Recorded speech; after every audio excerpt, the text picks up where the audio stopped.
You're watching ABC10 Plus This Week. Hi everyone, I'm Walt Gray. You are watching ABC10 This Week. A community grieving after a deadly San Francisco Bay accident with a boat out of Stockton. In dollars and cents, deferred interest medical credit cards can help cover medical bills up front, but financial experts say consumers should understand the risks before signing up. Then we hit the back roads. John Bartel takes us on a peaceful paddle down Sonoma County's Russian River to see the towering redwoods and curious wildlife. ABC 10 This Week starts right now. We start tonight with new developments in a tragic story we've been following. Yeah, tonight the search has ended for 3 people missing in the San Francisco Bay. It comes after a deadly boat accident yesterday. We now know that boat was registered to a man in Stockton. Officials say 20 family members and friends were on board when it capsized. Okay, so take a look. This is the last known path of the 50-foot cabin cruiser named Volaire. According to marinetraffic.com, it left Angel Island before capsizing between Alcatraz and the Golden Gate Bridge. It happened around 3:30 p.m. Tuesday. And take a look at this. This is new video of the search today. Nearly a dozen boats were deployed with swimmers and scuba divers. Helicopters also searched for the missing from above. And as we've reported, 16 people were safely brought to shore. Tonight, they're thanking the people who were on the water and jumped right in to help. Those Good Samaritans called this distress case in initially, made us aware of it, and then rescued people from the water. You all saved lives. Your actions saved lives. And this is new video from the water showing the moments the boat started sinking. People describe throwing weights at the boat to try and break the windows to get people out. The deadly capsizing is hitting close to home for people in Stockton. Indeed, one of the people who died has now been identified as a former Sutter County Reserve deputy. ABC 10's Paul Sunga is live in the studio with more on the victims. Yeah, Chris, this boat was registered out of Stockton, and the news of the tragedy is now reaching people who say the family was a part of their community. It looks like multiple people are in the water, 2 to 3 unconscious. People are trapped in the boat. A memorial service turned tragic Tuesday after officials say a 50-foot Stockton boat with 20 people on board capsized in the San Francisco Bay. Wow. This Stockton boater says the news was hard to process, especially after learning the people involved were from her own boating community. I feel very sorry for the whole family, of course. Coast Guard records identified the boat owners as John and Miriam Boyza. Members of the Stockton Yacht Club says the Boyza family are members there. And that's crazy that happened. They were all close friends and family. One of the people who died has now been identified as Clifford Boyza. Clifford Boyza had lived in the small town of Rio Oso just off of Highway 70 in Sutter County. The residents we spoke with sending their condolences and are also now learning that the man who had died had been living just down the road. The Sutter County Sheriff's Office says Boyza served as a reserve deputy from 1987 to 2001, adding his service and commitment to public safety will not be forgotten. The family also released a statement saying, "We and several families have suffered a horrific loss. We appreciate the outpouring of condolences and prayers at this incredibly difficult time. We ask that you respect our privacy so we can process this grief. Thank you." It's horrible about the death, and I hope that everyone's recovering safely, mentally and physically. Again, the Coast Guard has suspended active search operations this evening and now has transitioned to a recovery phase as 3 people remain unaccounted for, Laura. Yeah, Paul's just so tragic, but we have learned a lot of new information tonight. Thank you for that update. Tonight, we're also hearing new details about the race to save lives. Yes, ABC 10 contributor Luz Pena talked with 2 fishermen who say their last-minute decision to go out on the water really helped save lives. Moments of chaos as this 3-level vessel sank in the San Francisco Bay with 20 people on board, some jumping in the freezing water, others clinging to the side of the boat, all yelling for help. Grab people by the shoulder, I'm not gonna let you go, just look at me, and trust me, I'm not gonna let you go. I got you. We're not putting you back in the water. She didn't have a life jacket and she was flailing, and I grabbed her by the arm and pulled her up, and his image etched in my mind. She had bright blue eyes and she just looked up at me and she said help, and I was like, you look like my mom. I'm not gonna let you go. I promise you. She was like, she's told me she didn't want to die, and I was like, you're not going to die. I promise you, I'm not going to let you go. Friends Mike Montoya and Justin Marceline were fishing when they noticed what they described as smoke or steam 2 miles away and sped up to help. So your maneuvering to get to those people was key.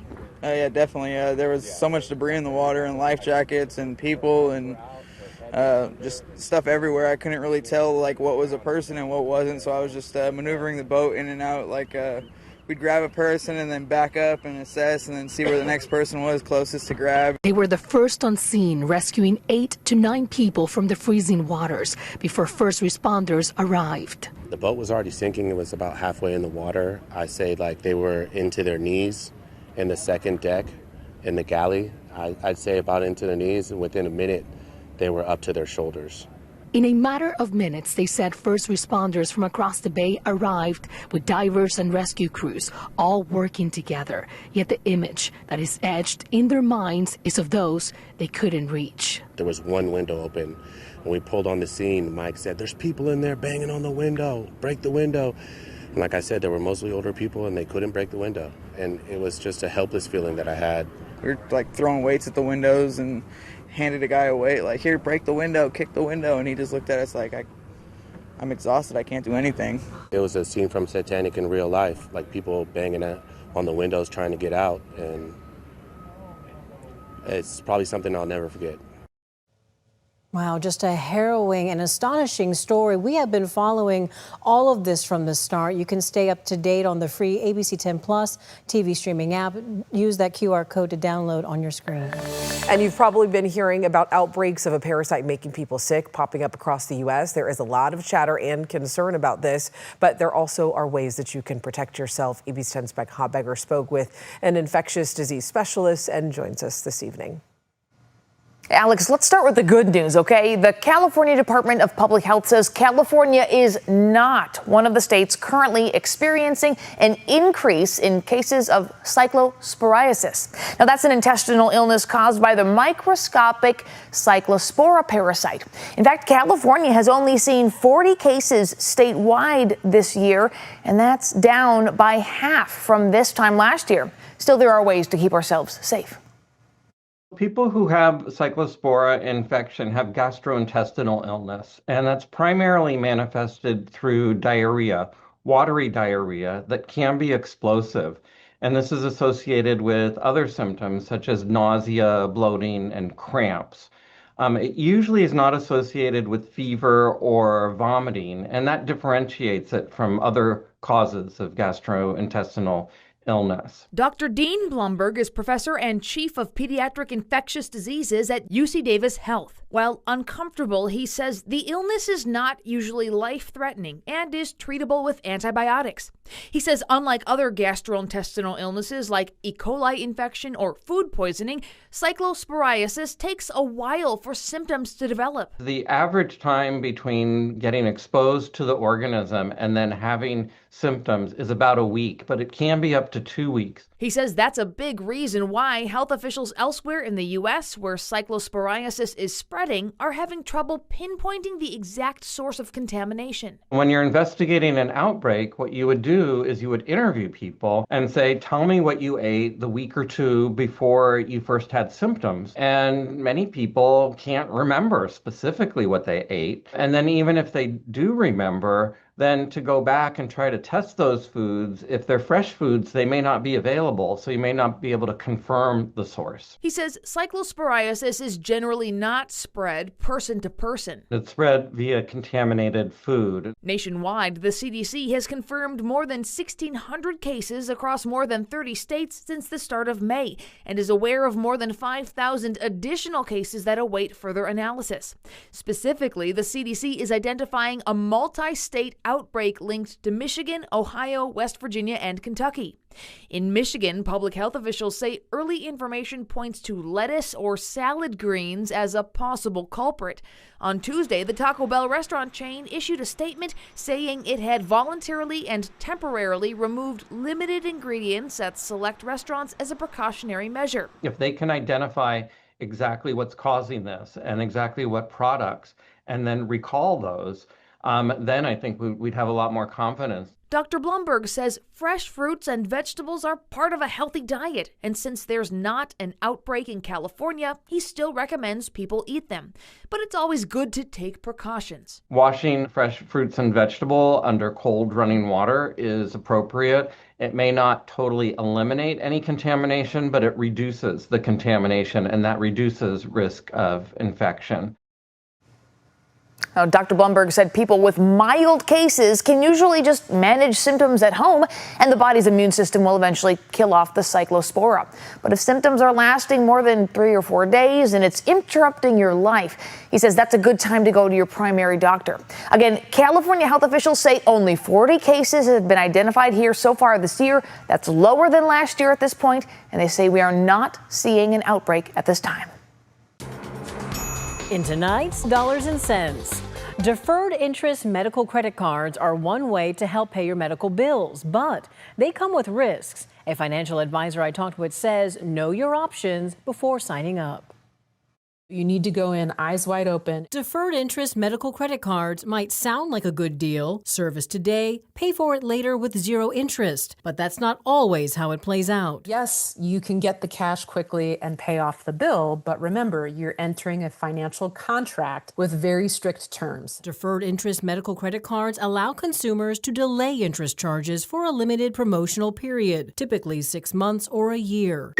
But if you miss a payment or don't repay the entire loan by the end of the promotional period, interest can be charged retroactively. Financial coach and advisor Maureen Paley says that can quickly drive up the cost of care and leave you with debt you didn't see coming. I encourage people to always have a conversation about all of the options available. To keep your medical costs down, State Attorney General Rob Bonta recommends you ask only for services covered by your insurance, compare costs and treatment options, ask for a payment plan directly with your dentist or doctor, not a third-party lender. Ask about charity care. See if you qualify for the Medi-Cal dental program and consider low-cost dental care programs at California dental schools. Under California law, only you, not your doctor or their staff, can apply for a deferred interest medical credit card, and the application must be completed directly with the lender.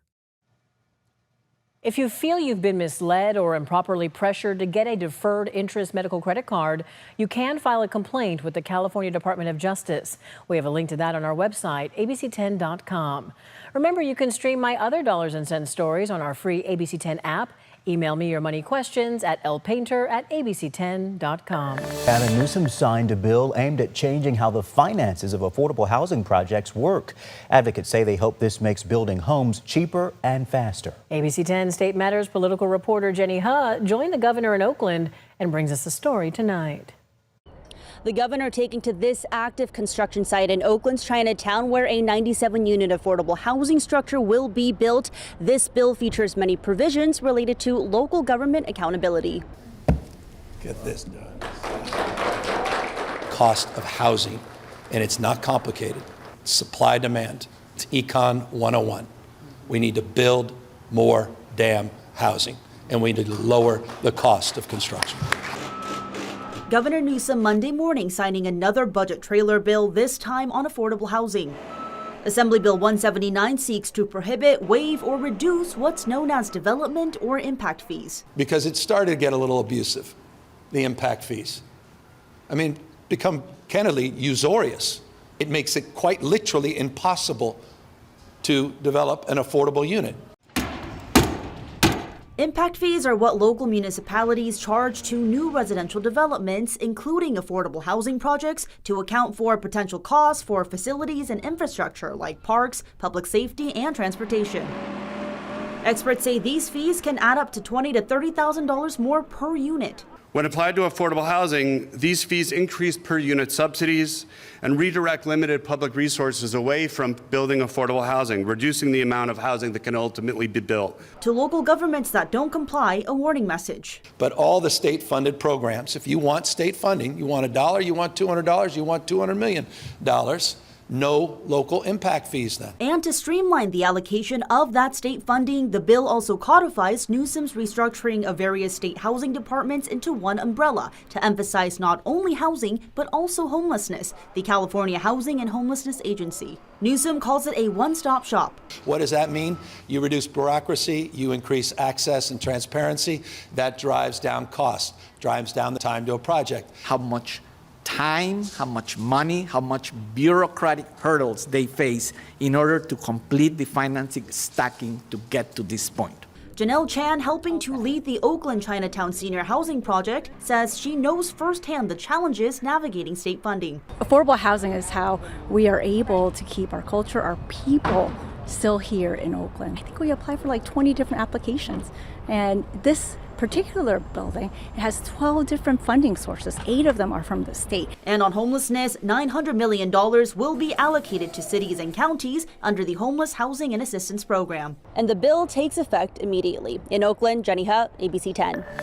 The race for California governor is continuing to take shape, with elections and voter trust among the issues expected to play a major role this November. As always, good evening. Thank you so much for joining us on To The Point. I'm Alex Bell. Republican Steve Hilton is weighing in tonight on the issue just hours after President Trump announced that he will address the nation this week, with sources telling ABC News the president plans to detail new intelligence he received related to the 2020 election. I think it's really important that we have trust in elections. California gubernatorial candidate Steve Hilton sitting down with ABC 10 on Monday discussing the election process. I think that there are things we need to do to improve the way elections work in California, not least how long it takes to get the result. And so I think there's lots of rules that we should change in California. The number one, the most important, is voter ID. A ballot measure headed to California voters this November would require voters to provide identification when casting ballots, among other changes to the state's voting process. Supporters, including Steve Hilton, say the proposal would strengthen election security. Voter ID is going to be on the ballot here in California, and I think that's a really important change we can make to reassure people that we're making sure that as many people vote as possible, but only people who are eligible should vote. Opponents argue it could create barriers to voting. Democratic gubernatorial candidate Javier Becerra had this to say last month about election reform. I'm against voter suppression. I'm against anything that would try to limit a Californian's right to vote. I'm against something that it's a solution in search of a problem. While sources tell ABC News President Trump will address the nation this week about new intelligence in the 2020 election, we also asked Hilton how he would respond to California voters who have concerns about claims of voter fraud in this election cycle. We wanted to make sure that, not least to our supporters, that everything was fine and there's nothing to be concerned about. And we didn't see anything to be concerned about, to be honest. So as far as I've got total confidence in the elections that just happened. As I say, I think we can improve the process so we get a quicker result. But in terms of the integrity of the election, I think it's, I certainly haven't questioned what we've seen just now in California, and I'm looking forward to a very good election with a high turnout in November. And I also asked Steve Hilton about the upcoming Republican National Convention. He says that he has been invited to attend, but his campaign is weighing whether he can fit it into his existing schedule as he is focusing on campaigning here in California ahead of that November election. Welcome back in. Let's get into our latest ABC 10 investigation. Thousands of California drivers are being told they have to retake their DMV knowledge test or risk losing their driver's license. The DMV said that it found anomalies in thousands of test results that may indicate instances of cheating. ABC 10 investigative reporter Adrian Thomas joins us with what we've learned so far. Well, Alex, for weeks, we've been asking the DMV what these anomalies were, and today we got some answers, but there are still a lot of questions. The DMV says about 11,000 drivers must retake the knowledge test. Many of those drivers say they passed their test, got their licenses months ago, and are now being told to take the test all over again. When David Specht moved from Chicago to Sacramento late last year, he passed his DMV knowledge test, got his California driver license, and thought he was done. But 6 months later, that changed. David says he received this letter saying the DMV found irregularities in his knowledge test results. Unless he passed the test again within 30 days, his license would be canceled. When I first got the letter, I thought maybe because I had taken the test so quickly, it was flagged. And then the more I thought about it, I just found it odd. So I Googled some of the language from the letter, and I stumbled upon numerous Reddit threads and Facebook posts. We connected with some people on those same social media pages, and they shared their DMV letters with us. All were identical copies of David's letter, saying the DMV had identified irregularities in the knowledge test results, leading to the license cancellation notices being mailed out. Hey, can you hear me? We met people from across the state, many of whom are newer residents getting their California license for the first time, like Michelle Radke in the Bay Area.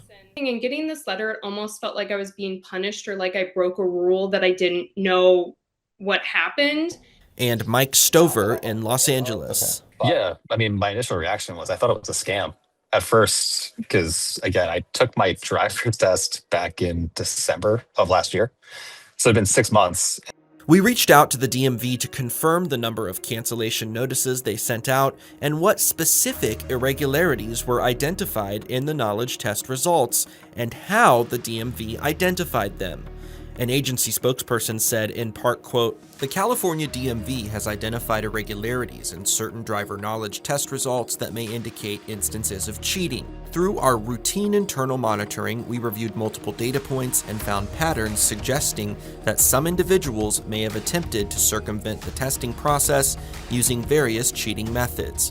As part of this ongoing review, the DMV notified approximately 11,000 individuals that they must return to a DMV office and retake their knowledge test within 30 days. Individuals who do not complete and pass the retest will have their driver's license canceled." We're going to ask if there's anyone else in the committee room. With the DMV taking weeks before admitting the testing result anomalies were tied to possible cheating, we took our questions to the California Senate Transportation Committee, which oversees the agency. Committee Chair Senator Dave Cortese, a Democrat representing Santa Clara County, says he was disappointed but not surprised when we brought this latest issue with the California DMV to him. Is it a problem that the DMV is not being transparent about what exactly the anomalies are and what they used to identify them?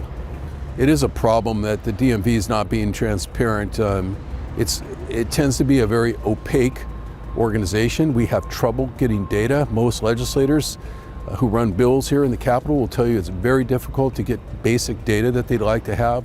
And it's hard to figure out why the DMV has this culture of keeping their cards so close to the vest. They're one of the most public agencies in every other regard.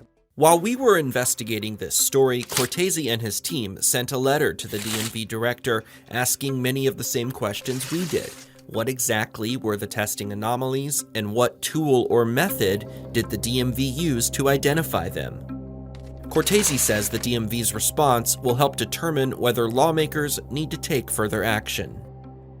Where are they spending their money? Are they spending their money on algorithms and AI? Is this stuff working? Is their IT system working? Those are all questions that we can address. This DMV testing issue has gotten bipartisan attention. Cortese's Senate colleague, Senator Tony Strickland, a Republican and vice chair of the Transportation Committee, also sent his own letter to the DMV director demanding transparency. We should have more answers and describe exactly why they have to take the test again. And it's just unacceptable to be vague. Well, we need to hold them accountable just like every other agency. And if they don't move forward and they don't cooperate with the legislators, then we need to look at other avenues to, talk about funding. But for everyday drivers like David Specht, they're left wondering whether the agency got it right. First off, I don't hold it against the state of California or even the frontline workers at the DMV. I do think if this is the system that they have implemented, and this is how the system works, then I hate to break it to them, but the system is broken. Now, many of the drivers we spoke with already have retaken or are scheduled to retake their knowledge test. The DMV is waiving the test fee for those who received these notices. Meanwhile, we filed public records requests seeking documents that could hopefully help explain in more detail how the DMV's internal monitoring of those knowledge tests led to those 11,000 notices being sent out. The DMV stresses this was in no way a technical issue or involvement of artificial intelligence. Alex?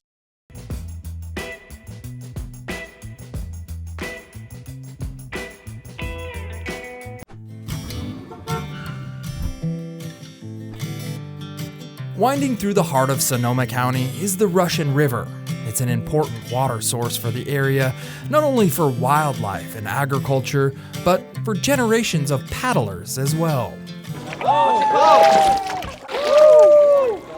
This is the Russian River, also called Ashokana in the Native American language. It's about 115 miles long. The Russian River passes through a landscape of redwoods, vineyards, and quiet stretches of wilderness. And one of the best ways to experience it is on the seat of a canoe. The canoe is, you get more, like if both people are, paddling, you really get more bang for your buck. It's definitely a faster, more efficient vessel. You can carry more things with you, whole cooler for an all-day adventure. For more than 50 years, Burke's Canoe Trips in Forestville, California has been helping visitors float through this scenic waterway.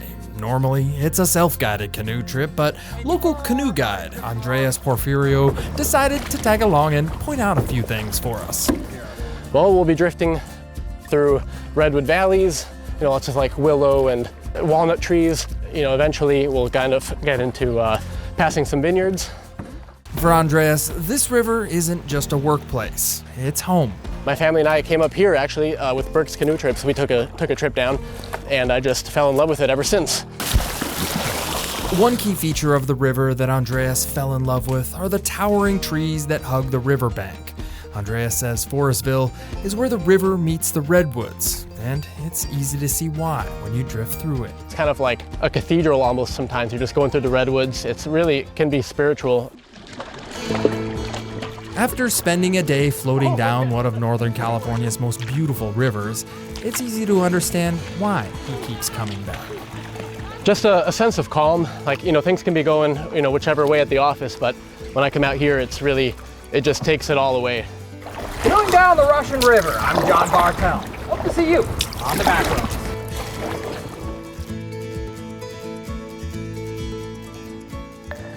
And thank you for watching ABC 10 this week. We're here 24/7 on the free ABC 10 TV streaming app. Get your local news and weather anytime, anywhere. I'm Walt Gray. Take care.